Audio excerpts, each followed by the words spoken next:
Hi there, কী অবস্থা সবার? যারা কম খরচে ব্রিক ফাউন্ডেশন দিয়ে একতলা একটা বাড়ি তৈরি করতে চান, অর্থাৎ ইটের গাঁথনির উপরে একটা ছাদ ঢালাই দিয়ে তারপরে কম খরচের মধ্যে তৈরি করতে চান, তাদের জন্য আজকের এই বাড়ির ডিজাইনটি।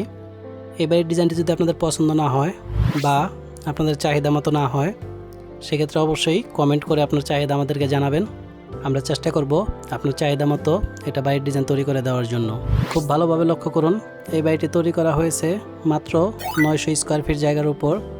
একদিকে রয়েছে আমাদের 35 ফিট 8 ইঞ্চি এবং অন্যদিকে রয়েছে 25 ফিট 3 ইঞ্চি জায়গা।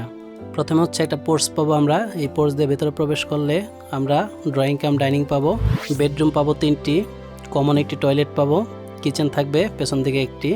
আপনারা চাইলে এই বাড়ির ফ্লোর প্ল্যানটি কিছুটা মডিফাই করে তারপরে বাড়ি তৈরি করতে পারেন, আবার চাইলে সেম ডিজাইনও তৈরি করতে পারেন। এই 900 স্কোয়ার ফিট জায়গার উপর এই বাড়িটি যদি আপনারা তৈরি করেন এবং ব্রিক ফাউন্ডেশন দিয়ে তৈরি করেন, সেক্ষেত্রে আপনাদের খরচ লাগবে 13 থেকে 14 লাখ টাকা। আর আপনারা যদি কলামের রড দিয়ে তারপরে ফাউন্ডেশন নেন একতলা কিংবা 2 তলা ফাউন্ডেশন দিয়ে তৈরি করতে চান, সেক্ষেত্রে আপনাদের খরচ লাগবে 16 থেকে 17 লাখ টাকা। তো এই বাড়ির ডিজাইনটি কেমন লাগলো অবশ্যই কমেন্ট করে জানাবেন। ভালো লাগলে ভিডিওতে অবশ্যই একটা লাইক দিবেন, আর ভিডিওটি ভালো না লাগলে অবশ্যই ডিসলাইক দিবেন এবং চ্যানেলটি সাবস্ক্রাইব করে অবশ্যই আমাদের পাশে থাকবেন। চাহিদা ভিন্ন হলে অবশ্যই কমেন্ট করে আপনার চাহিদা আমাদের জানাবেন। আমরা চেষ্টা করব আপনাদের চাহিদা অনুযায়ী একটা বাড়ির ডিজাইন তৈরি করে দেওয়ার জন্য। সবাইকে ভিডিও দেখার জন্য ধন্যবাদ।